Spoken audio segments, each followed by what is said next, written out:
Live. Are we? Believe so. All right. Well, let's do something we don't typically do. And let's just pray a second. I'll be honest with you guys, man. This particular subject, driven by this particular book, has the potential to be really, really powerful. I agree. If there's any one thing that I feel like we need to revisit, it's the whole issue of power and how we get it, how we use it, how we call it out when it's being used inappropriately. So let's just pray a sec and ask God to use this, man. Gosh, I'd be so honored if God would use each of us in our own way. Lord, we just we want to be part of solutions, not problems. Yes. And I believe questions drive conversation, and conversation drives culture. And help us to just dig around, pose, and wrestle with good questions. And gosh, if there's anybody around that doesn't think power's broken in our world, and even in the church, then just don't bother checking us out. Excuse me. But Father, help us to have good conversation, honoring conversation. Filter our thoughts and our words, God. We're all going to say things that don't come out probably perfectly, but protect us from that, from any unintended or intended offensiveness that isn't helpful. And we're okay with offensiveness that's helpful, but not that's unhelpful. So please use this, God. Please, sir. In Jesus' name. Amen. Amen. Thanks for doing that. Adam's about to join us here.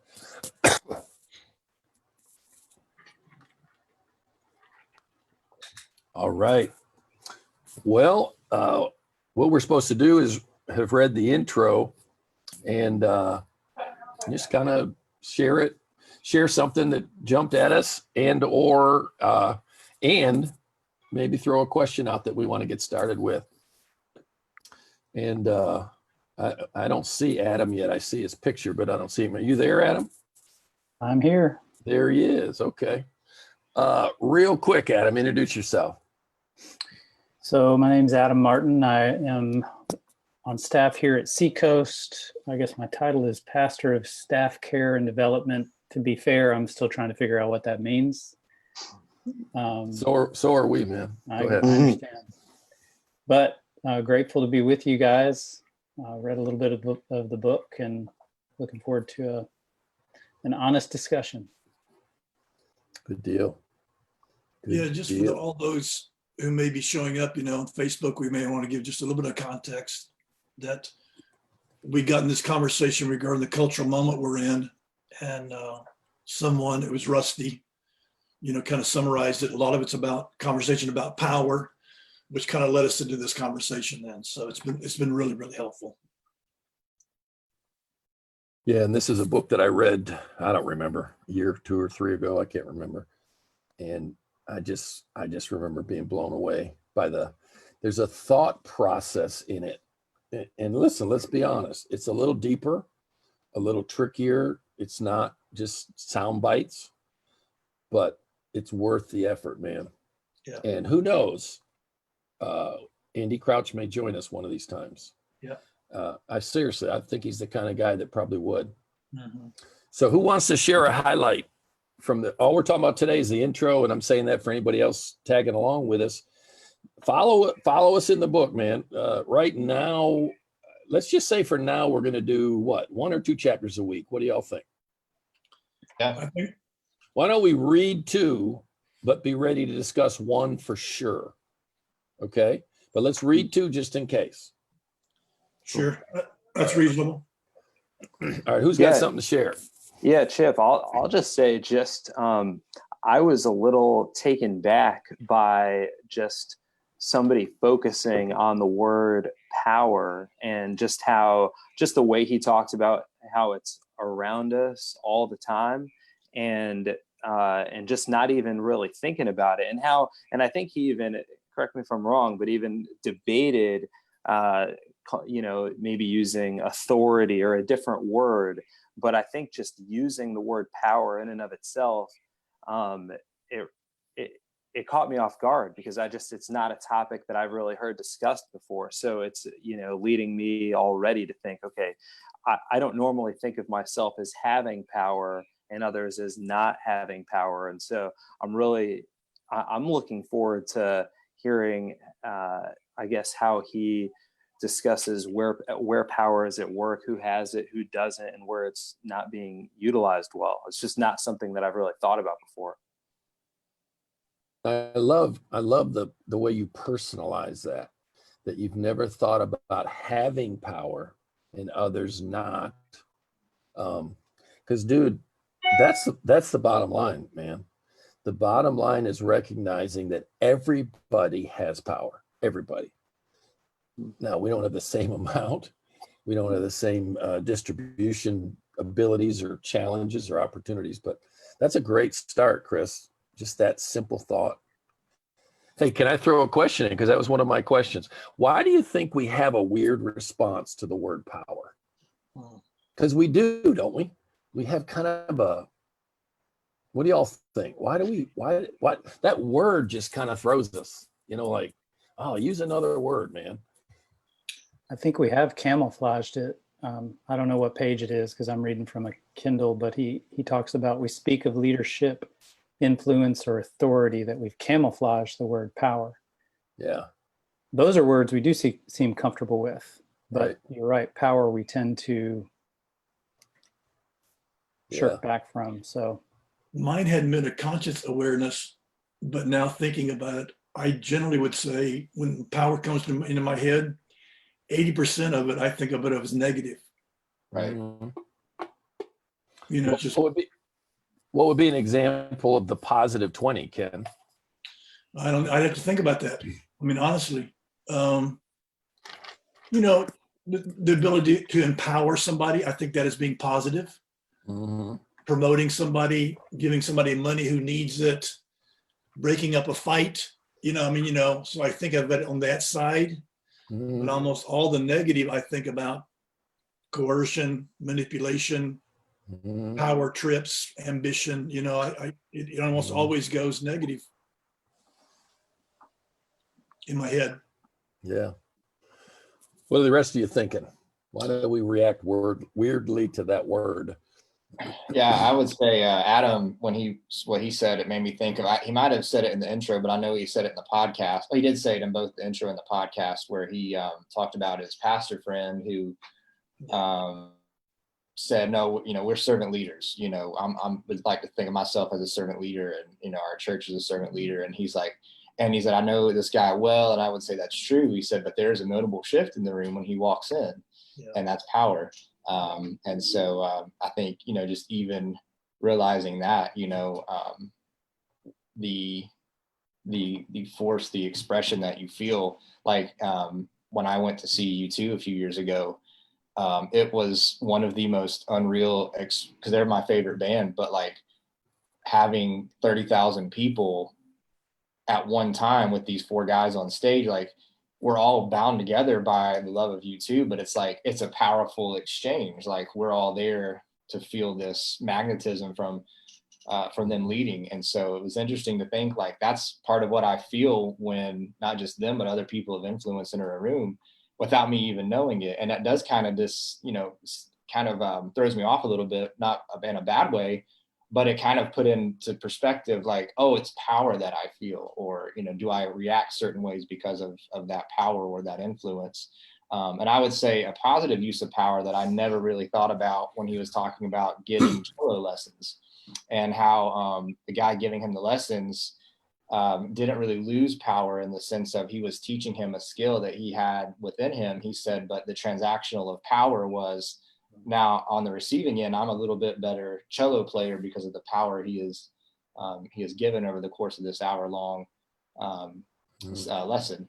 And so even that thought of like transactional power as a positive thing, as a good thing, especially in leadership, thinking about like, man, if I looked at it as power and not just, being able to teach just from my life and experiences, but people coming to us, and us being able to give them some sort of creative and life-giving power, and not be weird about it. You know what I mean? Like I've got power to give, but thinking of it as a healthy transactional form, I thought was a really interesting concept. How did he, and maybe one of you guys remember, how did he define power in the intro? I'm not sure if he did in the intro. I don't remember. Yeah. Oh. So he Oh, I do remember. Go ahead, Rusty.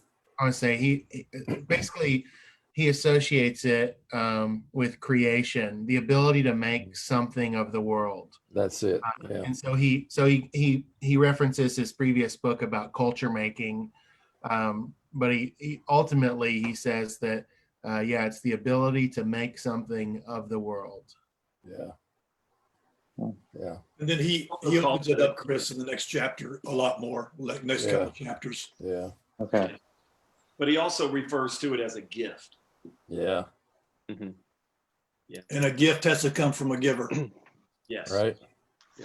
Yeah, it's a gift, but it's also it's the ability to make things, to create things. But what separates us and makes us kind of unique is that we make meaning of those things. Right. That we sort of take it to another level.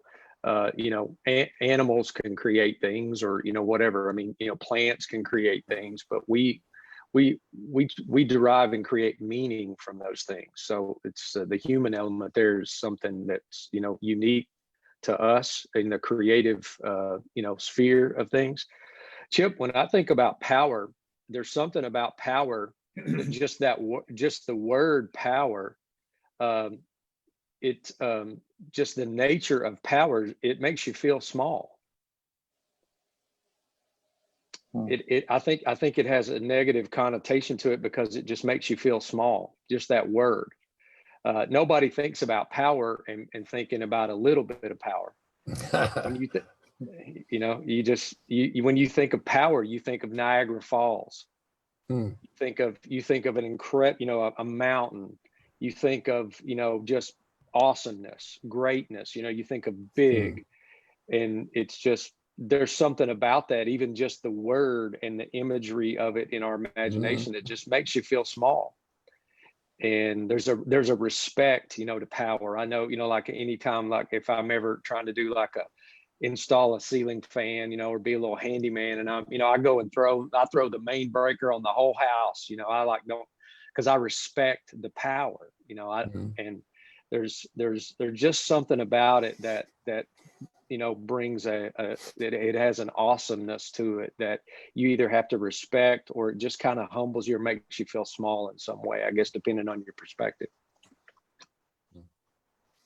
A thought that provokes in me, Jeff, is what if one of the effects of this conversation and book and study and thinking is the exact opposite, that we realize how small power is, and because of that, how much each of us has. Because here's what I was thinking. One of you guys said something earlier. Here's what I was thinking: is almost an what do you call it? A counterintuitive way to think about power. I could say something right now to hurt Tim's feelings, which I hope I never do, even though I tease him a lot. But I could say something right now to hurt his feelings. That's power. Rusty's, reading the definition, the ability to make something of the world. I can affect Tim's day, the rest of his day, maybe his whole weekend, by using this teeny little bit of power. And what if maybe that's going to be one of the cool things that come out of this, is all of us realizing, wow, we're all powerful, and just being more mindful of it, better stewards of it. That's cool, Jeff, because that is how you react. Like that's why we like superhero movies, I guess. I don't know. My favorite was the Hulk. Man, he was cool. But yeah, that's what it's done for me already, Chip. Just I listened to the podcast. I've read about 3-4 chapters, and it's reframing my whole individual thought about me and the power I do have, that I have the ability to choose, which is given by the giver. And I can choose to create an environment for flourishing for others. That in itself is transformational. Got goosebumps, man.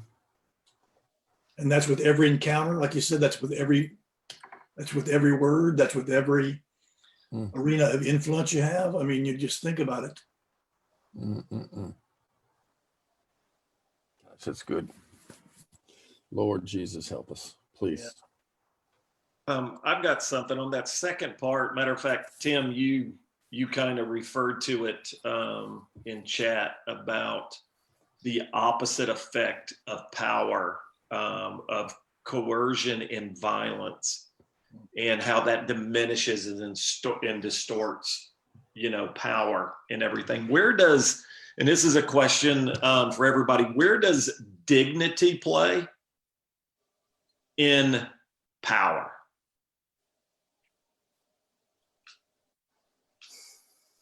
I think define dignity. Excuse me, Ken.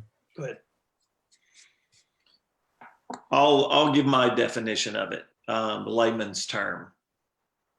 Dignity is the human treatment of people beyond their socioeconomic environment and where they are. I think it goes directly to the image bearers of God. Every person is made in that image, therefore have value and worth and dignity. C.S. Lewis, in his story about the weight of glory, makes a statement in there that's had ramifications in my own soul for a long time. He says, we will never meet another mere mortal. Phew. Every person I walk by on the street, none of us are mere mortals. Yeah. We all have eternal value and have an eternal destiny. And if I begin to see people in that image bearer, man, we're all marred and in different ways, but at the core, that's where I think dignity comes from. Do you think that, how often do you think that we strip people's dignity without understanding or knowing that we have? Yeah, one thing, and I think to answer that, one thing that I'm realizing is that it's very easy for me to see power in others, but for me to grossly underestimate the power that I have, and just how, because I'm not recognizing the power that I have, it would be very, I think that honestly the ignorance of it probably makes it to where I would, misuse it and, take away someone's dignity or something, just because I've got this tool that I'm not even recognizing. I've got an ability that I'm not even seeing. That's a great insight. But you can see it in a different context. Like if we considered the power our fathers had in our lives, things they said or didn't say, or did or didn't do, those had significant impacts on people. And I would imagine, I feel kind of like you do, Chris. Like it's hard for me to really get my head around the power I possess. Mm-hmm. But if I think about it with my children, I realize, I have to proceed with a lot of caution there, because I want to build up, not tear down. And I could do that with the wrong tone. I could have all the right words, but the wrong tone could be demoralizing. So I recognize the power a little bit more in that equation than I do like in the professional setting that I work in. Yeah, I would add to that, guys, one of the things that stood out to me that goes along with that is he said, why is power a gift? Because power is flourishing. When power is used well, people in the whole cosmos come more alive to what they were meant to be. And flourishing is the test of power. And so I ask myself, are the people around me flourishing? because of my words or the way I am, exchanging power. And that even goes with living in the kingdom, right? I mean, if we believe that Jesus is the truest form of reality and life and the living water, and he is all about his people and the world flourishing. And as us living in the kingdom, that's part of our call, which goes along with when he was asking, is it possible that the gospel is good news about power? So there's just a lot of tie-ins there, along with that. If we're just talking about the influence of our fathers in our lives, or just the influence we have or don't realize that we have. But flourishing, like, are the people around me in relationships with me flourishing because of my influence or my power? Yeah.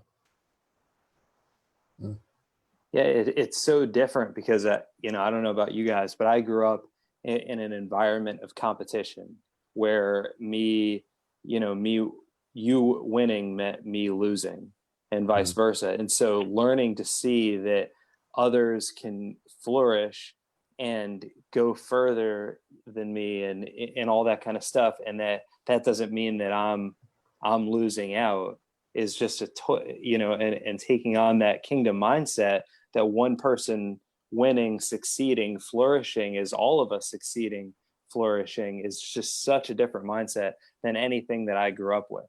I grew up with, if you win, I lose. And so therefore I've got to overpower you. I've got to, seeing other people as there are scarce resources out there, and you got to get your hand to the pot as quick as you can. Otherwise you're going to miss out.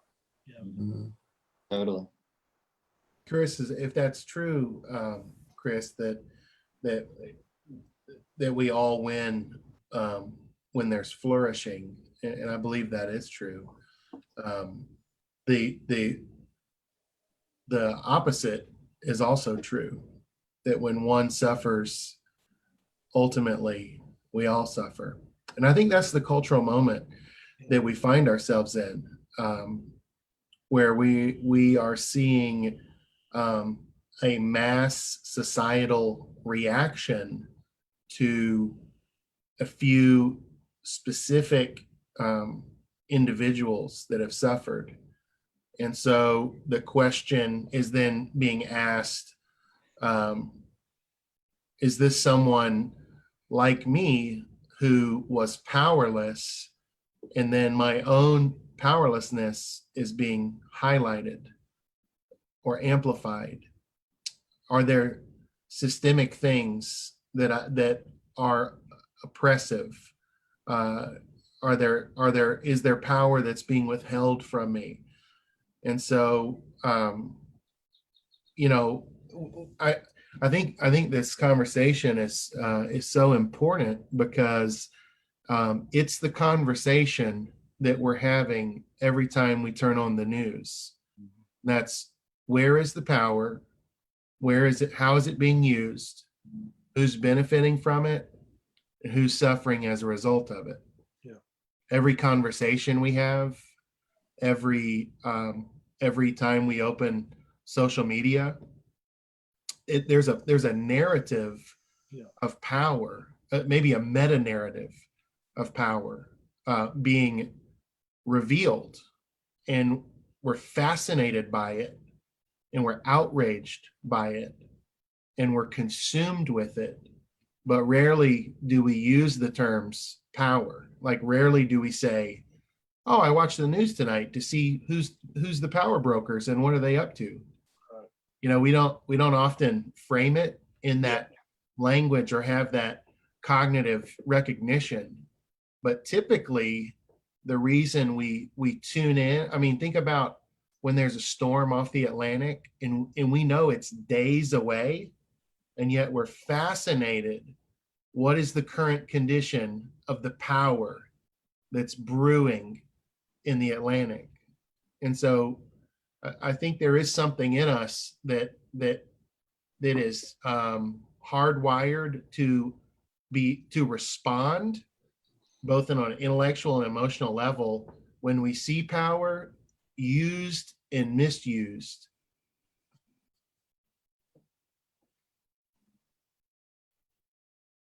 it's interesting to me how much more substantive the conversation, even like today, has been just by bringing the word power to the forefront. Again, not camouflaging it with other influence. I'm an example as a father. I'm an influencer as a father. But when you start to say the power I have, it just brings it to a whole different. And then you start looking at, like you said, Rusty, everything through that grid, totally different. Yeah, I think we haven't, this word hasn't been brought up yet, but when you start looking at I don't know, maybe all of us have felt this at some time or another, but when you think about the misuse of power in your life, we're generally encouraged to not see ourselves as victims, but that's a vulnerable place to be when somebody in your own life or somebody in your own circle you feel is misusing their power. You can feel victimized, and just I think we're often encouraged to not see ourselves as victims. If someone has a victim mentality, normally that's something that's looked down upon, but I wonder how that plays into this. I wonder, Chris, if being a victim means being powerless.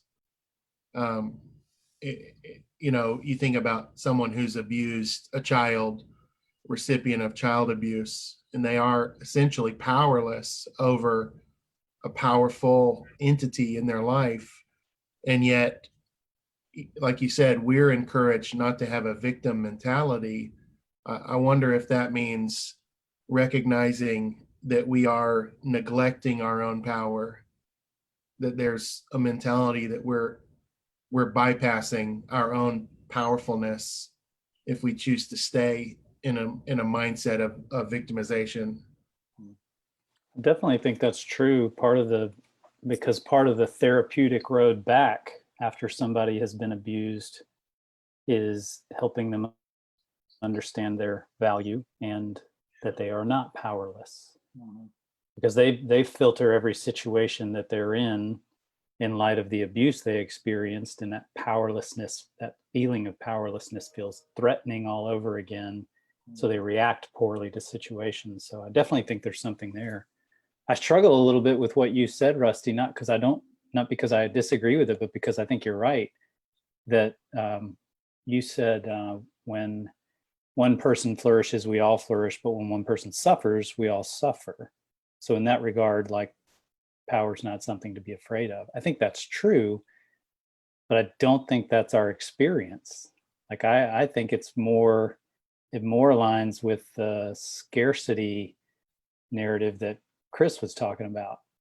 We feel powerless when certain laws or decisions are made by politicians, and it enrages us, or some of us on one side of an aisle, and then the other side celebrates, or who knows. But there is that scarcity factor that seems to elicit a big response in us because we feel like something's being taken away.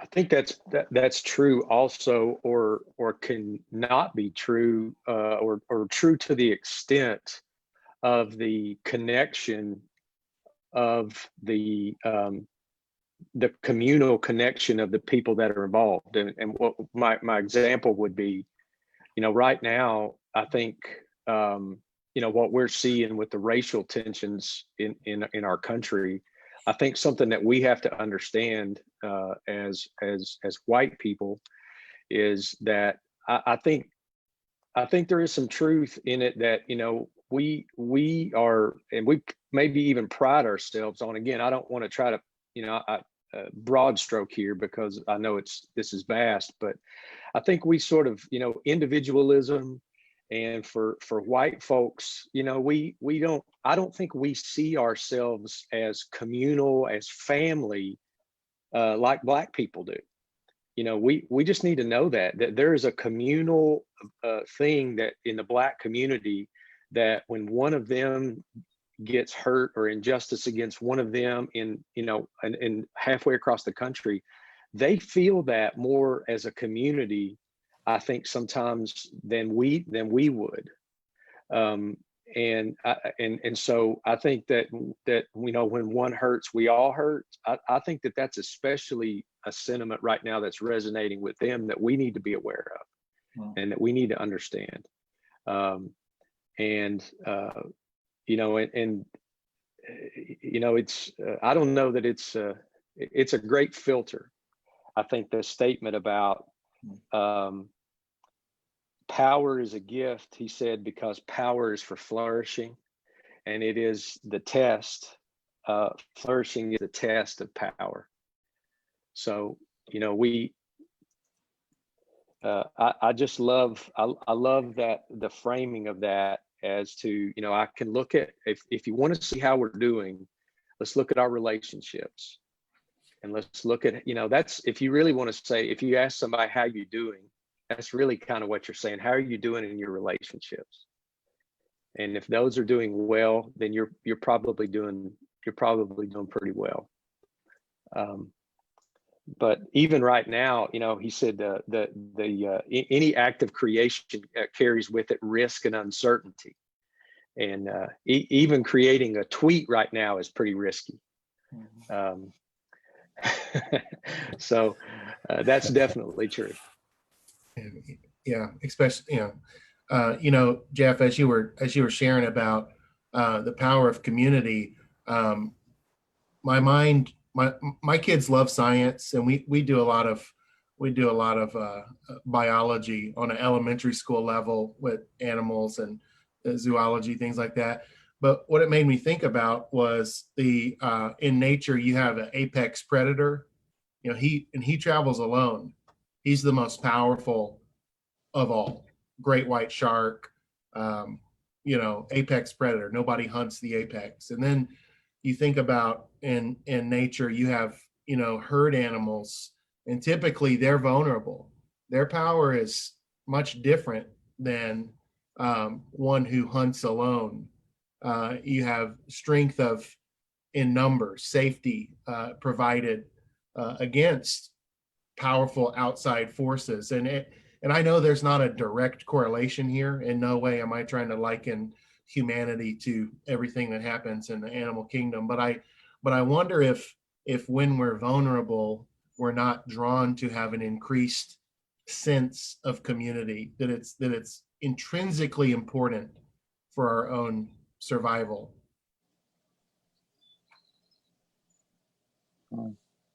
I was thinking, Jeff, when you were talking about something you said, but here's where my brain went.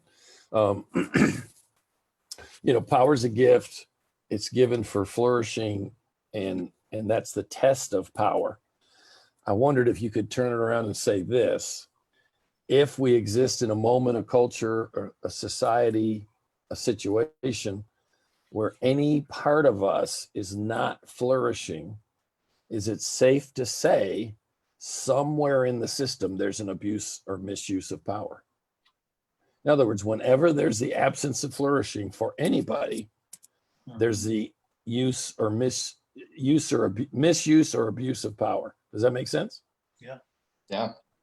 Yeah, and Chip, I think a word that he used, I noticed about 3 different times, is the word diminish or diminishment. Yeah. And what you're saying about the use, abuse, misuse, it always leads to either exaggeration or diminishment of the gift of power.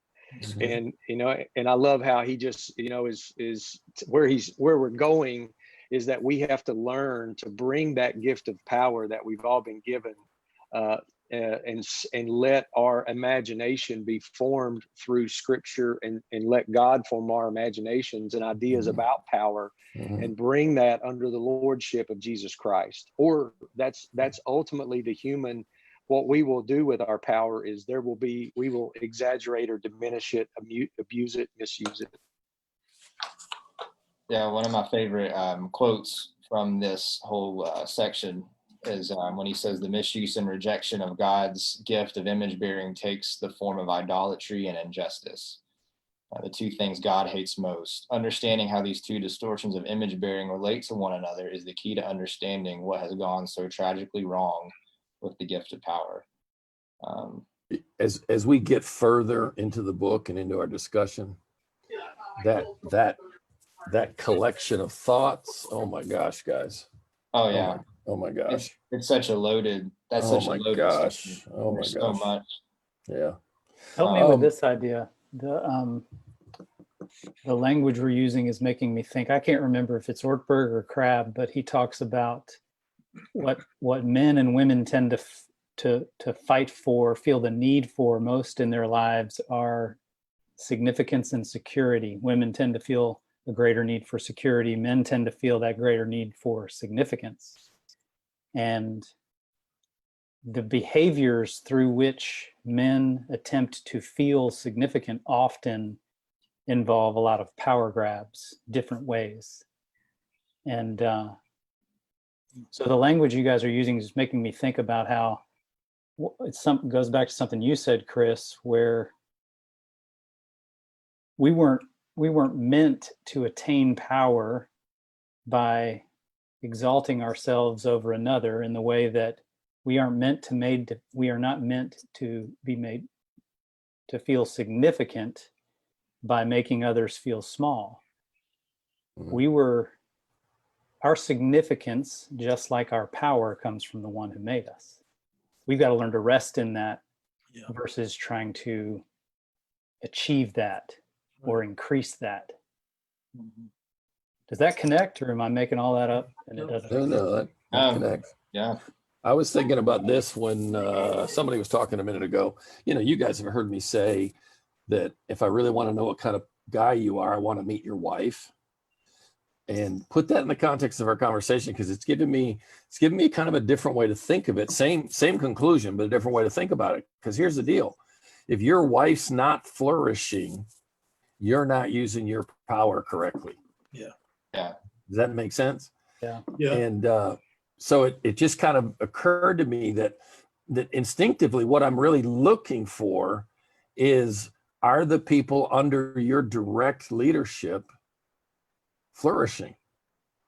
And if not, and again, I don't mean it condemningly, but it just means there's something awry in your concept of power, use of power, whatever.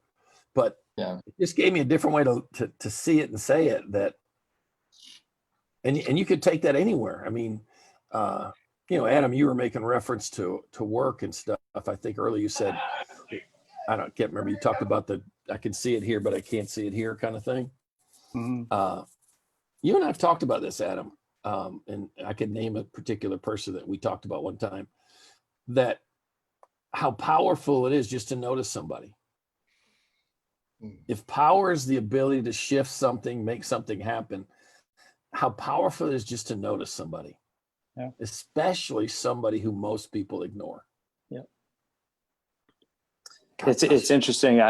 It makes me think. One time I was at a conference and Andy Stanley was talking about, I think it's John, I want to say either John 12 or 13.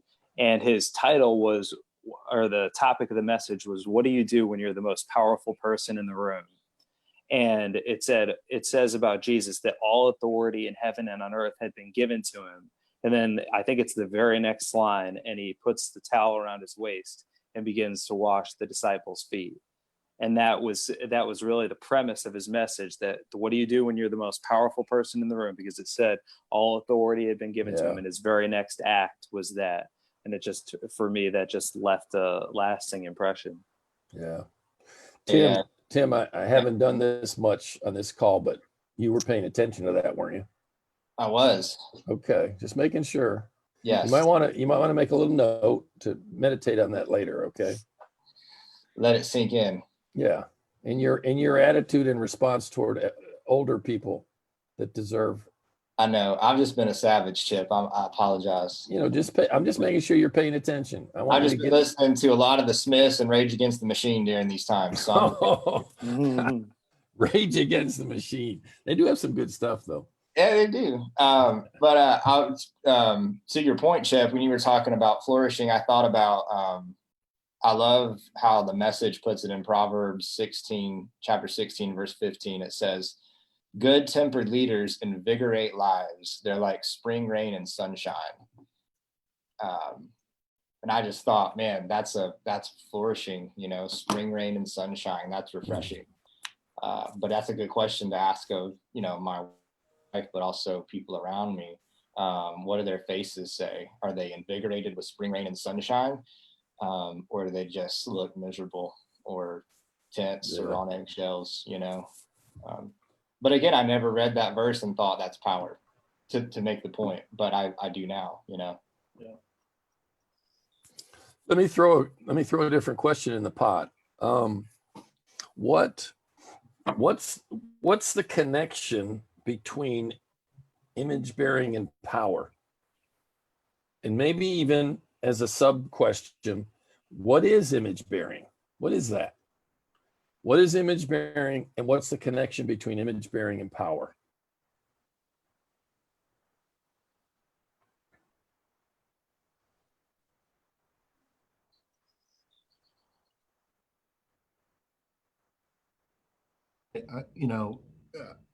Chip, I wonder if there's some answer to that in Genesis, right? 26, 27, where he says, let us make mankind in our image and in our likeness. And I think we're comfortable with that if it means somehow it's our affirmation, or it's our, like, we're experiencing God's love, where we get to reflect who he is. But I rarely hear the next part of that passage emphasized, and that's let them rule over and have dominion over. And so I will say this. I think I have, and maybe many of us have, a short-sighted understanding of what it means to be made the Imago Dei, the image and likeness of God, full of diminutive power. If we're and not to be weird theologically, but if we're just looking at those verses in the beginning and God's original design for humanity, it would be so foreign, I think, to me. Even like, I don't know that I'd feel comfortable tonight in my small group if somebody said, hey, what does that mean? What does that mean we're supposed to have dominion over creation and rule over the birds of the air and the fish of the sea? And like, I would be grasping, and it's probably what you're asking now, I would be grasping to make the connection between formative identity and infilling power. Like, I think so. All that to say, it's a hard question. I personally think, and most of you know this, that is an area issue concept that the church has just squandered to our peril. But I'll shut up because I could. I remember one of our past conversations, we weren't using the word power yet, but I think, Chip, you made the point from the same passage area that our identity is connected to our responsibility. Mm-hmm. And our responsibility is connected to the authority or the power that we're given. Yeah. And those three triads have to be woven together properly. Right. And so that's a place of origin from our Christian story. In a sense, kind of directly, but also indirectly, if you think about where we started today, I think Chris brought it to that very, very, very personal level of, my response to the concept of power is that I'm not used to thinking I have any or much. Could it be that that's why the world is so jacked up? Because we're afraid to accept the reality that way back there in that first chapter of the book, God said, hey guys and gals, I'm going to rule there from here, but I'm going to do it through you. And I think that's the simplest encapsulation of my view of theology and history, why history is so horrible and disgusting, and why it infuriates me when we say God's in control, because he said way back there, here guys, I'm giving you this sphere temporarily. We don't know how long, but I'm going to give you a lease, sign here. And for the terms of this lease, you're responsible for the stewardship of this planet. Yeah. And in the context of everything we're saying, you're responsible for wrestling with the power you have that's a gift and learning how to use it so that others might flourish. Yeah. And we're so far off track in every layer of that. Right. But I love this stuff because for me now, it has the potential to revolutionize the way the church lives. Well, even our presentation, again, understanding of the gospel, again, this is a broad brush comment, but we think of reconciliation mainly only in the context of individual, my reconciliation to God. Yet it actually was a cosmos plan. And we don't see it in that context, which takes us back to Genesis 1. God said, it's broken. I'm going to let you redeem it through what I give you. But we don't think of the gospel in those terms generally. I'll never forget Eldon Ladd. Any of you ever read the Eldon Ladd? Oh, yeah. He wrote a lot about the kingdom. Yeah. I'll never forget something he said. He said that individual salvation is the core of God's plan, but not the circumference. That's right. And what he meant was like Ephesians 1, where it says all things will be brought into the headship of Christ. And Wow. we're afraid of that kind of stuff. Oh, you mean we're going to take over the world? No, we're going to serve the world. Wow. And we're going to demonstrate. And I'll go ahead and answer my question, image bearing and power.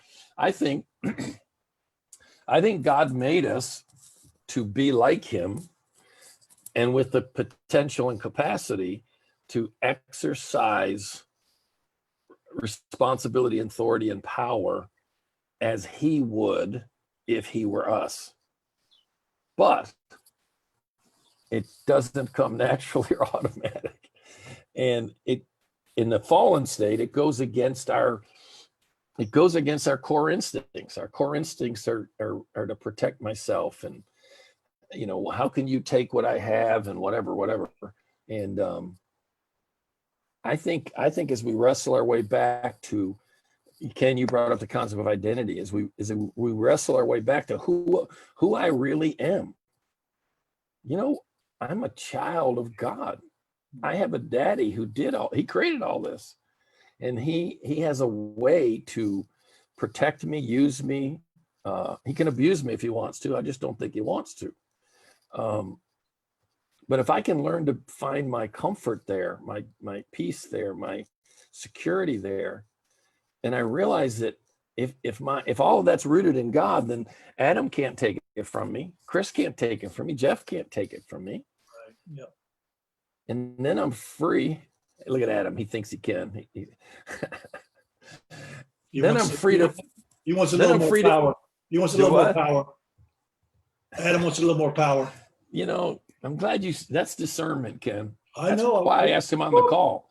I was hoping maybe Adam would grow a little bit through this call. One thing that I was thinking about, Chip, and I know that this might be teeing you up a little bit, but I wonder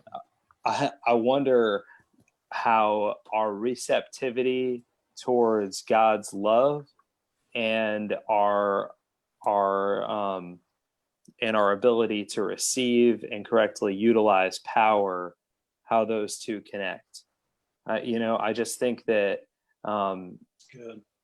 I think that as we, I don't know how much, I don't know how much power we're ready for if we're not receptive to, gripped by God's love. Many of us can people that have power without love. And sometimes we envision love as not being powerful. We think of people that are loving but not powerful as being very meek and nice. But I think that love and power maybe, I don't know, or at least should be inextricably linked. I don't think they always are. I mean, my response to what you're saying, Chris, just knee jerk would be, like I see two things as mutually exclusive and proportionally mutually exclusive. In other words, they this much of one drives this much of the other out, and that's love and fear. Love and fear. However full your bucket is of love, that's that much less of fear. However full it is of fear, that's that much less of love.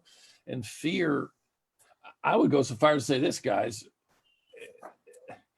at the root of everything we're talking about is fear. Yep.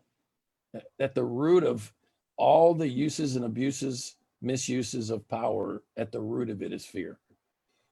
Fear of all kinds of things. And what does the Bible say? Perfect love casts out fear. And yeah, Chris, I think it's a brilliant observation. I think there's a direct correlation between our experience of God's love and our ability to handle. Here's the thing, man, we're going to handle power. That's the thing we got to settle. We have power. The trick is figuring out how to look at it correctly, use it correctly. And I think love drives out fear. And that's going to make us much different in the way we utilize the power that we have.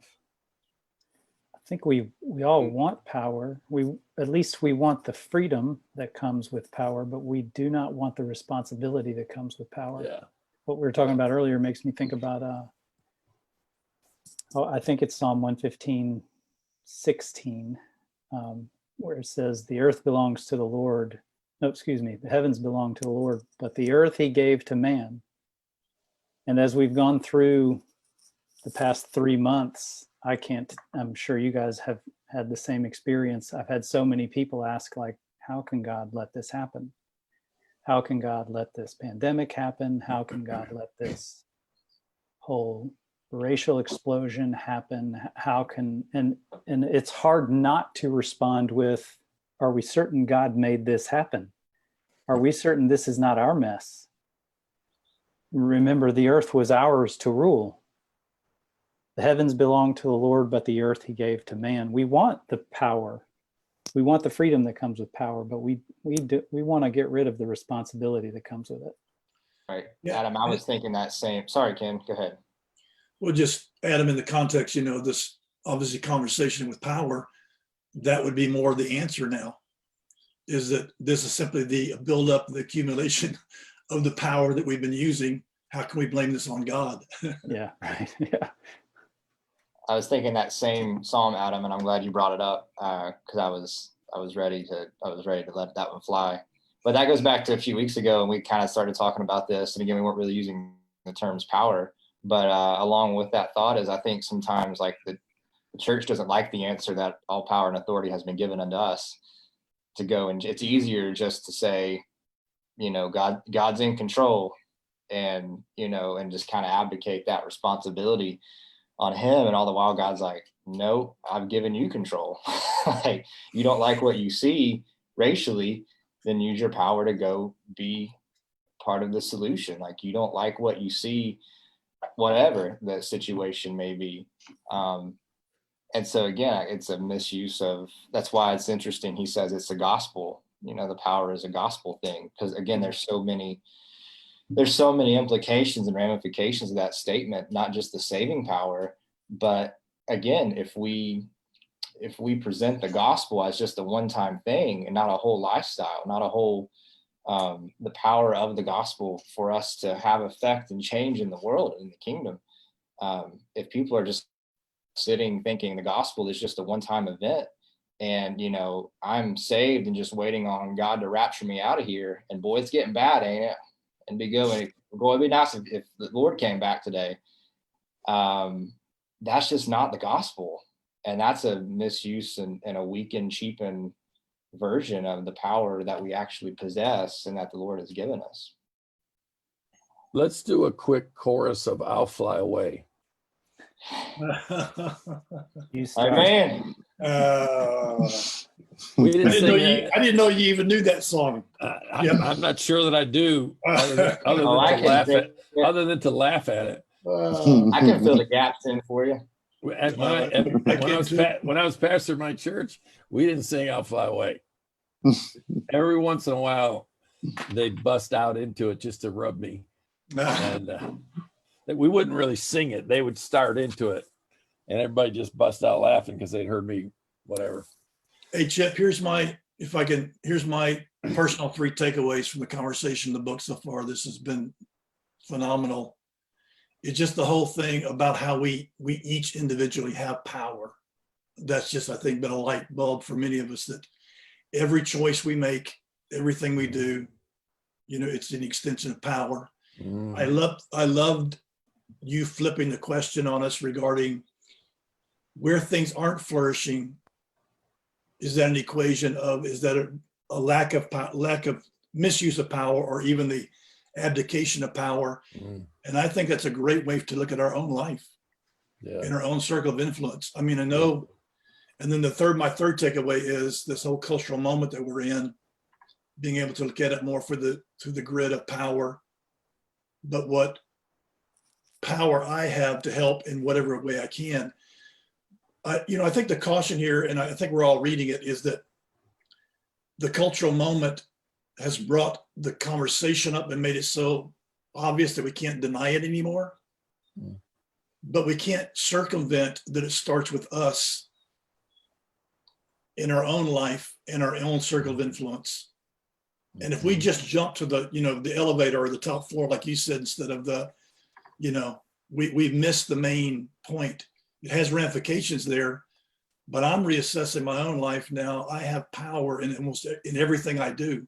And if there's areas in my influence that aren't flourishing, it's somehow connected to either my abdication of the power I have or the misuse of the power I have. If we took those on every level, it would move us forward to some degree. Right. Man, this is good stuff. Thank you, Lord. We got to knock it off, guys. I'm going to go. Hey, ahead. Chip, can I just add this as we close? That I think you see a picture of what you're talking about there. From the kind of the beginning of our conversation, and even in Genesis, in Genesis 1, we talked about at the beginning about just how that word power is unsettling to us. It's probably some truth that it's unsettling because just that word makes us feel small, but what does that tell us about the way we see ourselves? That's good. And what does that tell us about our identity? So what you're seeing, I think, even with just using the word power, we're seeing the sin side of what power and identity look like. Now, if you go pre-fall, if you go to the original state of sin, what you see power and identity used the proper way. So Adam was given this dominion over man. Okay, what did he do with that? When he said rule and have dominion, he went out and he named, and he, out of pure identity, he gave identity. He used that power because he knew who he was, and he didn't feel small. He knew who he was, and he knew how the power God had given him. He used it the proper way. So what did he do? He helped others flourish. There was a multiplication effect. There was an identity that he gave out of having pure identity himself. Yeah. And so I think there's a great picture there of power and identity when it's pure and in the intended state. And then after sin, what happens with it? We see hiding, we see shame, we see identity, we see all that comes with it. Powerful and profound.